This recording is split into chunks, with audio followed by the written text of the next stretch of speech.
নবম পে স্কেলের পূর্ণাঙ্গ তালিকা প্রকাশ। অর্থ মন্ত্রণালয়ে সংশোধনীয় গ্যাজেটের মূল বেসিক সর্বনিম্ন 25,000 টাকা বৃদ্ধি করা হয়েছে। এই বিষয়টি নিয়ে বিস্তারিতভাবে আলোচনা করতেছি, তাই আপনাদের ভিডিওটি সম্পূর্ণ মনোযোগ সহকারে দেখার জন্য বলা হইল। দীর্ঘদিনের অপেক্ষা অবসান ঘটিয়ে নবম পে স্কেল পূর্ণাঙ্গ তালিকা প্রকাশ করলেন পে কমিশন। অর্থ উপদেষ্টা ও জাকির আহমেদ খানের নেতৃত্বে পূর্ণাঙ্গ তালিকা প্রকাশ করা সম্ভব হয়েছে। 2015 সালের অষ্টম বেতন স্কেল সংশোধন করার মাধ্যমে সরকারি চাকরিজীবীদের অর্থনৈতিক অবস্থার উন্নতি নিশ্চিত করেছেন সংশ্লিষ্টরা। সংশোধনের মাধ্যমে কর্মচারীদের মূল বেসিক 25,000 টাকা বৃদ্ধি করা হলো। যদিও কর্মচারীরা সর্বনিম্ন বেতন 30,000 টাকা দাবি করছেন, তবে বাংলাদেশের অর্থনীতি, সীমাবদ্ধতা ও বাজেট ঘাটতির দিক পর্যালোচনা করেই বেতন সংস্কার করা হয়েছে। তো বন্ধুরা, ভিডিওটি চলাকালীন সময় এখন পর্যন্ত যারা আমাদের এই চ্যানেলের নতুন সদস্য রয়েছেন তাদেরকে চ্যানেলটি সাবস্ক্রাইব করে পাশে থাকার বেল আইকনটি অল করে রাখার জন্য বলা হইল। নতুন তালিকায় সর্বনিম্ন বেতন 25,000 টাকা ও সর্বোচ্চ বেতন 1,25,000 টাকা বৃদ্ধি করেছেন কর্তৃপক্ষ। এতে সরকারি চাকরিজীবীদের বেতন বৃদ্ধির নতুন আশার আলো সৃষ্টি হয়। সংশ্লিষ্ট মহল জানিয়েছেন, বাংলাদেশের মধ্যে যারা কর্মচারী আছেন তাদের সংখ্যা বেশি, তাই তাদের দাবিগুলো দীর্ঘদিন থেকে জোরালো হওয়ার ফলে অন্তর্বর্তীকালীন সরকার নিজেই নবম পে স্কেল বাস্তবায়নের তৎপরতা চালিয়ে যান। অর্থ উপদেষ্টা সহ প্রধান উপদেষ্টার মধ্যস্থায় বৈঠকের মাধ্যমে বেতন বৃদ্ধির নতুন কয়েকটি সিদ্ধান্ত গ্রহণ করা হয়েছে। কর্মকর্তা ও কর্মচারীরা মহলে বিভিন্ন ফোরামের সদস্যরা জানিয়েছেন, যদি নবম পে স্কেল বাস্তবায়ন করতে বিলম্ব হয় তাহলে সরকারের বিরুদ্ধে কঠোরতম আন্দোলন করা হবে। অন্তর্বর্তীকালীন সরকার আন্দোলনের আগেই নবম পে স্কেল বাস্তবায়নের সিদ্ধান্ত গ্রহণ করেন। যদিও এর আগে কমিশন গঠন করা হয়েছে, তবে কমিশনকে বলা হয়েছে কোনোভাবেই আর সময় বিলম্ব করা যাবে না। চলতি মাসে নবম পে স্কেল বাস্তবায়ন করার কথা থাকলেও অর্থনৈতিক সীমাবদ্ধতার কারণে তা বাস্তবায়ন করা সম্ভব হয়নি। তবে অন্তর্বর্তীকালীন সরকার চাচ্ছেন আগামী ডিসেম্বরের মাসের প্রথম সপ্তাহে বাজেট সংশোধন করতে।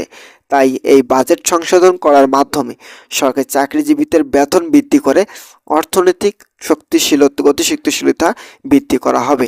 সরকারি কর্মচারীদের আর্থিক শক্তি বৃদ্ধি করা হলে নবম পে স্কেল আরও সুশৃঙ্খল হবে। কেননা কর্মচারীরাই দীর্ঘদিন থেকে বৈষম্যের শিকার। তাদের এই বৈষম্য দূর করার মাধ্যমে সরকারি চাকরিজীবীদের দীর্ঘদিনের দুঃখের অবসান ঘটবে বলে শতভাগ নিশ্চিত পে কমিশন। তো বন্ধুরা, যারা সরকারি চাকরিজীবী রয়েছেন তাদের জন্য শুভকামনা রইল। তারা পরবর্তী আপডেট পেতে আমাদের এই চ্যানেলটি এখনই সাবস্ক্রাইব করে পাশে থাকা বেল আইকনটি অল করে রাখুন।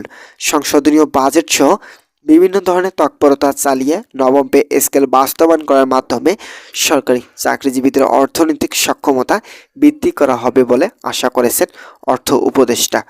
ইতিমধ্যে ডাক্তার সালাউদ্দিন আহমেদ বলেন, যদি সরকারি চাকরিজীবীদের বেতন দ্রুত গতিতে বৃদ্ধি করা না হয় তাহলে তারা আগামী ডিসেম্বর মাসের প্রথম সপ্তাহে কঠোর আন্দোলন করবেন।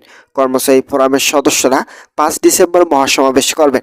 এই মহাসমাবেশের মধ্যে তাদের বিষয়গুলো নিয়ে প্রেস ব্রিফিং এর মাধ্যমে পে কমিশন নতুন বক্তব্য রাখবেন, যেখানে সরকারি চাকরিজীবীদের বেতন বৃদ্ধি সহ বিভিন্ন ধরনের বিষয়গুলো নিয়ে আলোচনা করা হবে বলে মন্তব্য করেন পে কমিশন।